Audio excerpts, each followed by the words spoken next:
የተባበሩት አረብ ኤምሬቶች ሚስጥራዊ ወታደራዊ የአየር ትራንስፖርት ወደ ኢትዮጵያ በግፍ እየገባ ነው። ባህር ዳር ላይ ግዙፉ ወታደራዊ አውሮፕላን ከነጦር መሳሪያው አርፏል። ሩሲያ በበኩሏ ካማዝ 53949 ታይፋን ኬ የተባለ ብረት ለበስ ተሽከርካሪ ለብልጽግናው አገዛዝ ማስረከቧ ተሰምተዋል። ደብረ ዘይት አየር ኃይል፣ ሀረር ሜዳ፣ ቦሌ ዓለም አቀፍ አውሮፕላን ማረፊያ፣ ባህር ዳር ዓለም አቀፍ አውሮፕላን ማረፊያና አሶሳ አውሮፕላን ማረፊያ ምን እየተካሄደ ነው ለሚለው ልዩ ወታደራዊ መረጃ አሰናድተናል።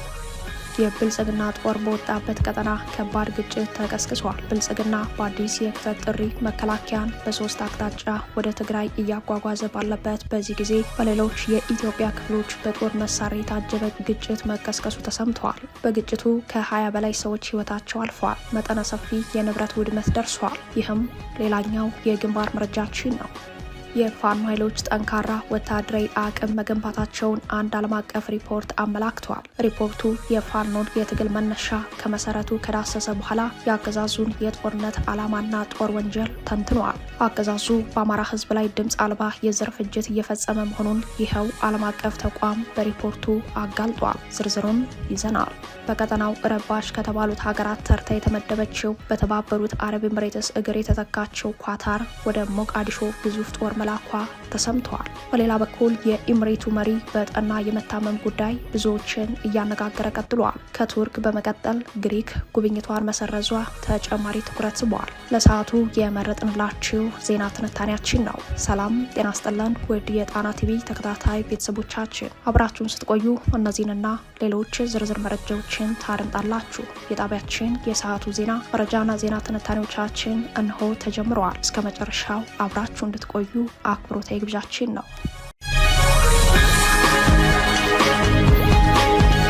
የተባበሩት አረብ ኤምሬቶች ሚስጥራዊ ወታደራዊ የአየር ትራንስፖርት ወደ ኢትዮጵያ በግፍ እየተጓጓዙ መሆኑ ተሰማ።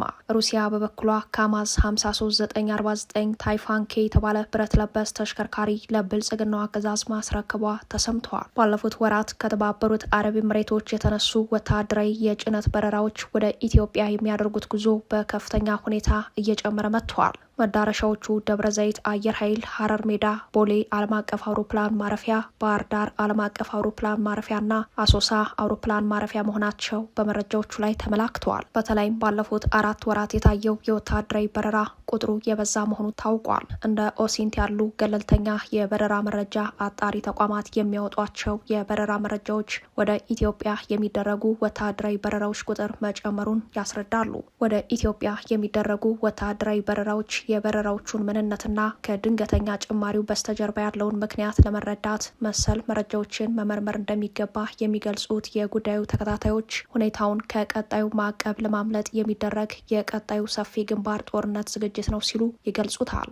ለአብነትም በጥቅምትና ህዳር ወራት በድምሩ 37 ከተባበሩት አረብ ኤምሬቶች ጋር የተገናኙ ወታደራዊ በረራዎች ኢትዮጵያ መግባታቸው በበረራ ዳታ መረጃው ላይ ተመዝግበዋል። ከፈረንጆቹ አዲስ ዓመት ወዲህ 2 ወር ባልሞላ ጊዜ ውስጥ ከቀደሙት የላቀ በረራ መካሄዱ ተጠቁመዋል። እነዚህ በረራዎች በንግድ የጭነት አየር መንገዶች የተመላለሱ በረራዎችና ወታደራዊ የጭነት በረራዎች ስለመሆናቸው በወታደራዊ መረጃው ላይ ተመላክተዋል። ከነዚህ በረራዎች ውስጥ በግዙፍ የጭነት አውሮፕላን ከአቡዳቢ አልሪፍ አየር ኃይል ቤዝ ተነስተው በቦምባስ ኬንያ በኩል አዲስ አበባ ቦሌ ዓለም አቀፍ አውሮፕላን ማረፊያ እንዲሁም ደብረ ዘይት ሀረር ሜዳ ያረፉ እንዳለ እነዚህም በግዝፈታቸው ወደር የሌላቸው መሆናቸው ተጠቅሷል። እንዲሁም የተባበሩት አረብ ኤምሬቶች የጦር ኃይሎች ጠቅላይ ኤታማዦር ሹም ጄኔራል ኢሳ አልማዙሪኢን ጨምሮ የኤምሬቶች አየር ኃይል ከፍተኛ ወታደራዊ መኮንኖች የሚጠቀሙባቸው ሲኤል 600 ጄቶች ወደ አዲስ አበባ እንደበረሩ ያለፉት 4 ወራት የበረራ ጥቅል መረጃ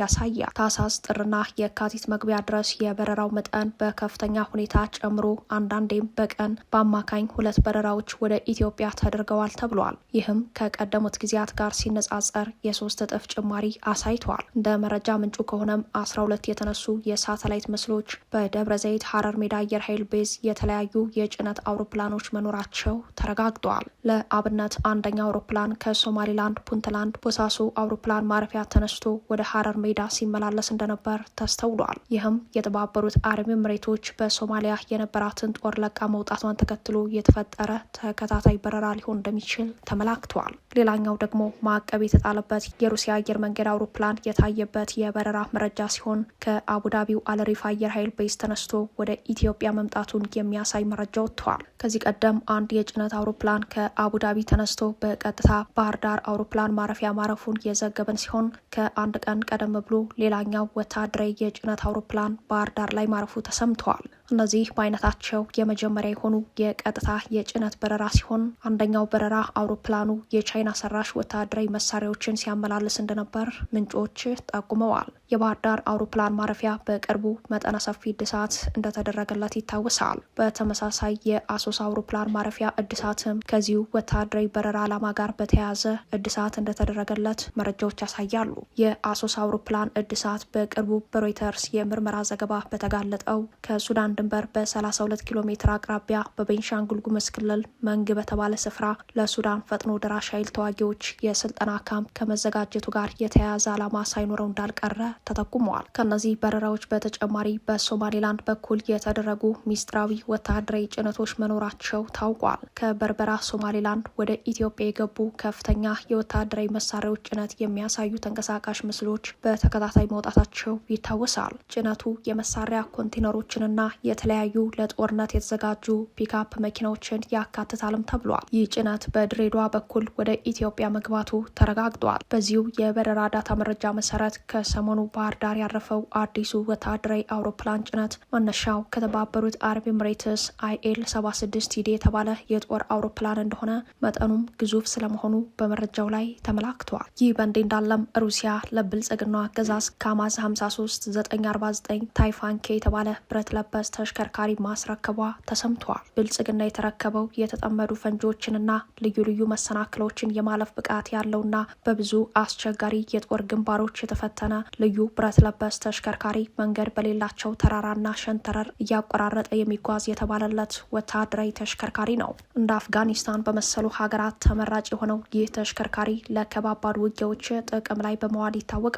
ሩሲያ ለብልጽግና ያስረከበችውን መሳሪያ ያጋለጡት ወታደራዊ ዘገባዎችን የሚሰራውና ጂኦ ፖለቲካዊ ጉዳዮችን የሚተነትነው ታዋቂው ሪችቴድ የመረጃው ምንጭን ጨምሮ ሌሎች የተለያዩ ድረገጾች ዘግበውታል። በተመሳሳይ ዲፌንስ ብሎግ በቅርቡ ባሰራጨው አንድ መረጃ ብልጽግና ሩሲያ ሰራሽና ኦሪኦን ኢ የተባለ ድሮን ከሩሲያ መግዛቱን አጋልጦ ነበር። የሀገሪቱ አንጡራ ሀብት ለጦርነት ፖሊሲው ማስፈጸሚያ በመዋል ላይ የሚገኘው ጦረኛው የብልጽግናው አገዛዝ ጦር መሳሪያውን የሚገዛው በብድር ጭምር መሆኑ ይታወቃል። በእርዳታ ወይንም ልገሳ የሚቀበላቸው የጦር መሳሪያዎቹም የለጋሾቹ ፍላጎት ኢትዮጵያን ወደ ቀጠናዊ ጦርነት ስቦ እያስገባት ይገኛል። ሁኔታው ጦርነት የሙሉ ጊዜ ተግባራቸው ለሆነው ለብልጽግናው አለቃ እንደ ድል ለመላ ኢትዮጵያውያንና ለቀጠናው ደግሞ የከፋ መከራ ሆኖ ቀጥሏል። የፋኖ ኃይሎች ጠንካራ ወታደራዊ አቅም መገንባታቸውን አንድ ሪፖርት አመላከተ። ሪፖርቱ የፋኖን የትግል መነሻ ከመሰረቱ ከዳሰሰ በኋላ የአገዛዙን የጦርነት ዓላማና ጦር ወንጀል ተንትኗል። አገዛዙ በአማራ ሕዝብ ላይ ድምፅ አልባ የዘር ፍጅት እየፈጸመ መሆኑን ይኸው ዓለም አቀፍ ተቋም በሪፖርቱ አጋልጧል። የብልጽግናው አገዛዝ በአማራ ሕዝብ ላይ ያስቀጠለው የዘር ማጥፋት ዓላማ ያለው ጦርነት በዓለም አቀፍ ሚዲያዎች መጋለጡን ቀጥሏል። ጦርነቱ ከአውዳሚነቱና አደገኝነቱ አንጻር ተገቢውን የዘገባ ሽፋን ባያገኝም አልፎ አልፎ የሚወጡ የምርመራ ዘገባዎች የአገዛዙን ጦር ወንጀልና የዘር ማጥፋት ገጽታ ያጋልጣሉ። በቅርቡ ቢቢሲ የአገዛዙን መከላከያ ሰራዊት ከ2700 በላይ ሴቶችንና ታዳጊዎችን በመድፈር የጦር ወንጀል መፈጸሙን ካጋለጠ በኋላ ሌላኛው ዓለም አቀፍ ተቋም ወርልድ ፖለቲክስ ሪቪው በኢትዮጵያ ቀስ በቀስ በዝግታ በዝምታ እያቃጠለ የቀጠለ ዓለም የዘነጋው ጦርነት እዚህ አማራ ክልል ውስጥ አለ ብለዋል። ኢን ኢትዮጵያ ኤ ስሎው በርኒንግ ኢን ኢንሰርጀንሲ ቴክስ ኤ ዳየር ሁማኒቴሪያን ቶል በሚል ርዕስ የወጣው ሪፖርት አገዛዙ በአማራ ክልል የከፈተው ጦርነት ሺዎችን የገደለ፣ ሚሊዮኖችን ሀብት ንብረት ቤት አልባ አድርጎ የሰብአዊ እርዳታ ጠባቂ ያደረገ በኢትዮጵያ ትልቁ ጦርነት ቀጥሏል ሲል ገልጾታል። በአገዛዙ የተከፈተባቸውን ጦርነት ለመከላከልና የአማራን ሕዝብ ነጻ ለማውጣት በትጥቅ ትግል ላይ የሚገኙት የፋኖ ኃይሎች በበኩላቸው በጦርነቱ ጠንካራ ወታደራዊ አቅም መገንባታቸውን ሪፖርቱ ምስክርነት ሰጥተዋል። በአንጻሩ መከላከያ ሰራዊት ከመንግስታዊ መዋቅሩ ፍርሰት ጋር እየፈረሰ ነው ብለዋል። የአገዛዙ መከላከያ ሰራዊት ብዙ የጦር ወንጀሎችን በመፈጸም ላይ መሆኑንም አርሶ አደሮችን በአይን ምስክርነት የጠቀሰው WPR ተከታዩን ማሳያ አስነብቧል። ከጎንደር ወረታ ከተማ አቅራቢያ ገጠራማ ስፍራ ላይ የሚገኝ አንድ አርሶ አደር ለዓለም አቀፍ ሚዲያ እንዲህ ይላል። የመንግስት ወታደሮች ወደ ቤታችን ይመጡና ይጠይቁናል። የሚጠይቁን ፋኖን ትደግፋላችሁ፣ መረጃ ትሰጣላችሁ፣ ትረዳላችሁ ወይ እያሉ ነው። ምላሻችንን ሰምተው ያስፈራሩናል፣ ያስጨንቁናል፣ ቤት ለቤት እየዞሩ ይዘርፉናል፣ ይገድሉናል። ኑሯችን የመከራ ሆኗል። ከዚህ የስጋት የሰቆቃ ኑሮ እፎይ የምንልበት ጊዜ ይናፍቀናል ሲሉ ያለውን ሁኔታ አስረድተዋል። ሪፖርቱ የነዋሪዎችን የመከራ ኑሮ ከተነተነ በኋላ የአገዛዙን የጦርነት ዓላማና የፋኖን የትጥቅ ትግል ዓላማ ከቀደመው የሰሜን ጦርነት ይዞ እስካሁን ድረስ ያለውን ሂደትና የሚቀጥለውን ጦርነት ተመልክተዋል። በቀደመው የሰሜኑ ጦርነት የህወሓትን ወረራ ለመመከት ፋኖ ትግሉን እንደጀመረ ካስታወሰ በኋላ የፕሪቶሪያው የሰላም ስምምነትን ተከትሎ ብልጽግና ፋኖና የአማራ ህዝብን እንደከዳ ይህ ስሜት ወደ ጦርነት እንዳመራ ተንትነዋል። የፋኖ ኃይሎች ብልጽግና የአማራ ህዝብንና እኛን ክዶ በትጥቅ ማስፈታት ስም ጦርነት ከፍቶብን እሱን እየተከላከልን ህዝባችንን ነጻ ለማውጣት እየታገልን እንገኛለን ብለውኛል ሲል ሪፖርቱ ቃል በቃል አመላክተዋል። የፋኖ ኃይሎች በትግላቸው የብልጽግናን መዋቅር ማፍረሳቸውንና ማናጋታቸውንም አትተዋል። በዚህም የፋኖ ኃይሎች የአገዛዙን ሰራዊት በእጅጉ እንደፈተኑትና እንዳዳከሙት ዳሷል። ይህንን ተከትሎ አገዛዙ የፋኖን ትግል ሌላ መልክ፣ ሌላ ትርጉም ለመስጠት ማለትም ህወሓትና ሻዕቢያን እንደ ሶስተኛ ወገን አድርጎ በመጥቀስ በሜዳ ያጣውን ድል በፕሮፓጋንዳ እየሸፈነ መሆኑን ሪፖርቱ አጋልጧል። እንዲህ አይነቱ ስልት በሰሜን ኢትዮጵያ አዲስ እየተቀሰቀሰ ያለውን ጦርነት ወደ አማራ ክልል ስቦ በማስገባት ክልሉ አሁንም የኢትዮጵያ ብቻ ሳይሆን የቀጠናው ዋና ጦር ሜዳና የጦርነት ማዕከል የማድረግ አዝማሚያ መሆኑን በመግለጽ ቀጥሎ እየመጣ ያለውን ድንበር ተሻጋሪ ጦርነት ጋር አያይዞ ዘግቧል። በአብይ አህመድና ኢሳያስ አፈወርቂ እንዲሁም በህወሓት መካከል ጦርነት ከተቀሰቀሰ አማራ ክልል የጦርነቱ ማዕከል ዋና ጦር ሜዳ ሊሆን ስለሚችል የበለጠ ተጎጂ እንደሚሆን ስጋቱን ተንትነዋል። የብልጽግና ጦር በወጣበት ቀጠና ከባድ ግጭት ተቀስቅሷል። ብልጽግና በአዲስ የክተት ጥሪ መከላከያን በ3 አቅጣጫ ወደ ትግራይ እያጓጓዘ ባለበት በዚህ ጊዜ በሌሎች የኢትዮጵያ ክፍሎች በጦር መሳሪያ የታጀበ ግጭት መቀስቀሱ ተሰምተዋል። መከላከያ ከተለያዩ የኢትዮጵያ አካባቢዎች በ3 አቅጣጫ ወደ ትግራይ እየተጓጓዘ ነው። በአገዛዙ ትዕዛዝ መከላከያ በሰሜን ምዕራብ ኢትዮጵያ በጎንደር ቀጠና፣ በሰሜን ምስራቅ ኢትዮጵያና ወሎ ቤት አማራ፣ ራያ፣ አፋር አዋሳኝ እንዲሁም በዋግ የተከዜ የተፋሰስ አቅጣጫ ወደ ትግራይ አቅጣጫ ከማዕከላዊ ኢትዮጵያ ከትልልቅ ጦር መሳሪያ ጋር ተንቀሳቅሷል። ጦሩ ለተከታታይ ቀናት ወደ ሰሜን ኢትዮጵያ እየተንቀሳቀሰ ባለበት በዚህ ሰዓት ጄኔራል አበባው ታደሰ በመሩት ወታደራዊ ስብሰባ ላይ ያለቃቸው አብይ አህመድ ትዕዛዝን በመቀበል መከላከያ በትግራይ የሚገኙ ካምፖችን በቅርቡ ይቆጣጠራል የሚል ትዕዛዝ ለወታደራዊ አዛዦች ማስተላለፋቸው በቀጣዩ የግንባር ጦርነት ላይ ማህተም ያሳረፈ ጉዳይ ሆኗል። ሆኖም መከላከያ ለቆ በወጣበት ቀጠና ከባድ ግጭት መቀስቀሱ ተሰምተዋል። ከሰሜኑ ወታደራዊ ውጥረት ጋር በተያያዘ ሰራዊቱ በተንቀሳቀሰበት ቅጽበት ግጭት ተቀስቅሷል። ግጭት የተከፈተባቸው የኢትዮጵያ ክፍሎች መካከል ደቡብ ኢትዮጵያ ክልል አንዱ ነው። በክልሉ የጋሞና ጋርዱላ ዞኖች የመከላከያ ሰራዊት ለቆ መውጣቱን ተከትሎ ግጭቶች ማገርሸታቸውን የአካባቢው ምንጮች ለጣና ዘጋቢ አረጋግጠዋል። መከላከያ አካባቢዎቹን ለቆ የወጣው ከሰሜን ኢትዮጵያ አዲስ ወታደራዊ ስምሪትና የድንበር ተሻጋሪ ጦርነት ዝግጅት ጋር ተያይዞ ሲሆን በእነዚህ ቀጠናዎች የአካባቢ ግጭት ስጋቶች ቀደም ሲል እንደነበር ምንጮች ለጣቢያችን አስረድተዋል። በጋሞ ዞን አርባ ምንጭ ዙሪያ ወረዳ በሚገኙ የዘይሴ ብሔረሰብ ቀበሌዎች ከየካቲት 8 ቀን 2018 ጀምሮ በጦር መሳሪያ የታጀበ ግጭት መቀስቀሱን የጠቆሙት ምንጮች የተኩስ ድምጽ ከመሰማቱ ጋር ተያይዞ ከአርባ ምንጭ ጊዶሌ የሚወስደው አውራ ጎዳና ለሰዓታት ተዘግቶ ነበር። በጦር መሳሪያ የታጀበውን ግጭት ተከትሎ የክልሉ አድማ ብተና ኃይልና የዞኑ ፖሊስ ስምሪት መውሰዱ ታውቋል። በአካባቢው በተፈጠረው አለመረጋጋትና ተኩስ ምክንያት ከአርባ ምንጭ ጊዶሌ ኮንሶ የሚወስደው አውራ ጎዳና ለሰዓታት ተዘግቶ ዳግም ቢከፈትም እንቅስቃሴ ቀንሷል። የክልሉ አድማ ብተናና የጋሞ ዞን ፖሊስ አባላት የመከላከያን ቦታ በመተካት አካባቢውን ለማረጋጋት ቢሞክሩም ውጥረቱ ከፍተኛ ሆኖ ታይተዋል። በጋርዱላ ዞን በደራሼ ወረዳ ስር የሚገኙ 3 ቀበሌዎች ውስጥ በተቀሰቀሰው የእርስ በርስ ግጭት ሰብአዊ ጉዳት መድረሱን ያስረዱት ምንጮች በመሳሪያ የታጀበው ግጭት ደም ማፋሰሱን ነው ያስረዱት። በተመሳሳይ በጋርዱላ ዞን ደራሼ ወረዳ የሚገኙ 3 ቀበሌዎች ውስጥ የእርስ በርስ ግጭት ተቀስቅሷል። በዚህኛው ግጭት የሰዎች ሕይወት ባይጠፋም የነዋሪዎች ቤትና ንብረት መቃጠሉ ታውቋል።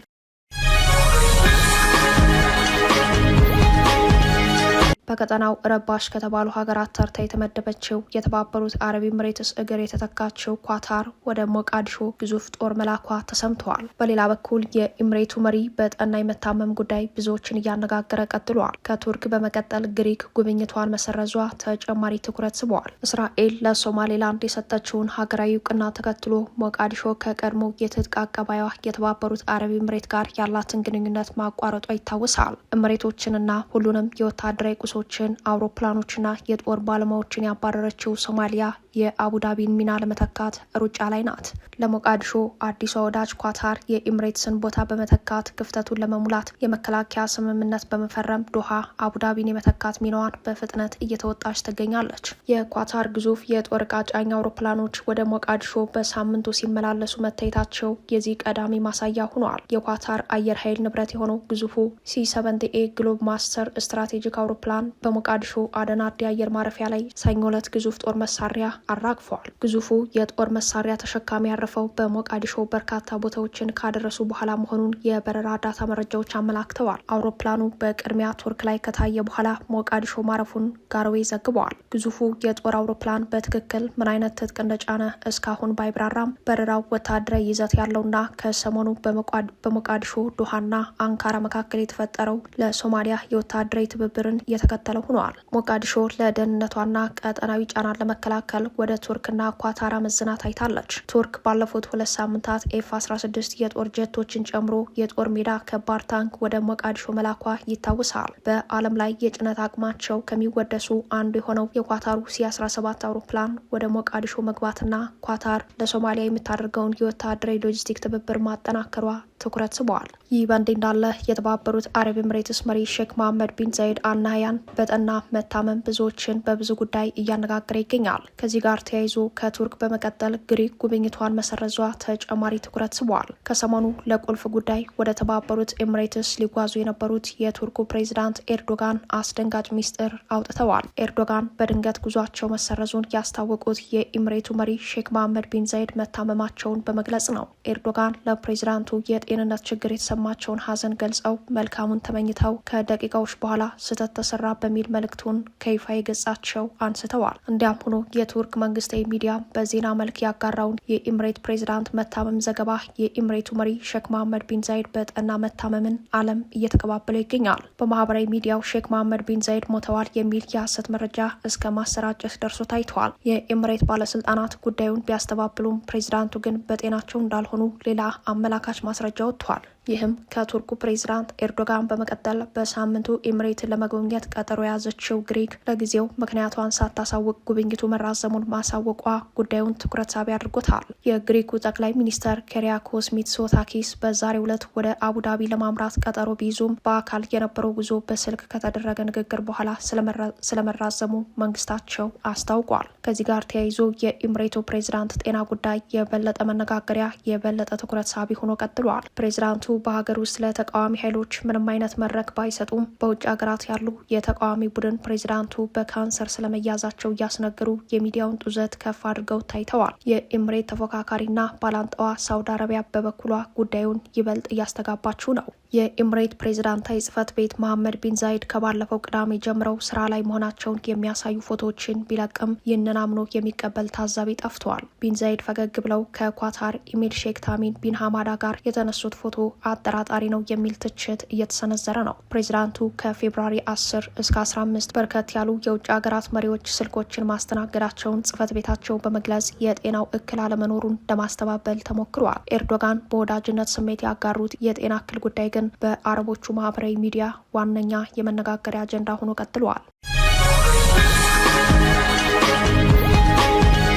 ክቡራትና ክቡራን ቤተሰቦቻችን ለሰዓቱ የተሰናዱት መረጃዎቻችን የተከታተሏችኋቸውን ይመስሉ ነበር። አብራችሁን ስለቆያችሁ ልባዊ ምስጋናችን ድረሳችሁ እያለን የጣና ቲቪ ወቅታዊ ዜናዎች፣ ትንታኔዎችና ልዩ ልዩ ፕሮግራሞች እንዲደርሷችሁ ቻናላችን ሰብስክራይብ በማድረግ ቤተሰብ ይሁኑ። በተሳትፎ የትግል ሚዲያው እንዲያጠናክሩ ጥሪያችን እናቀርባለን። ጣና ቲቪ ከሀቅ ጋር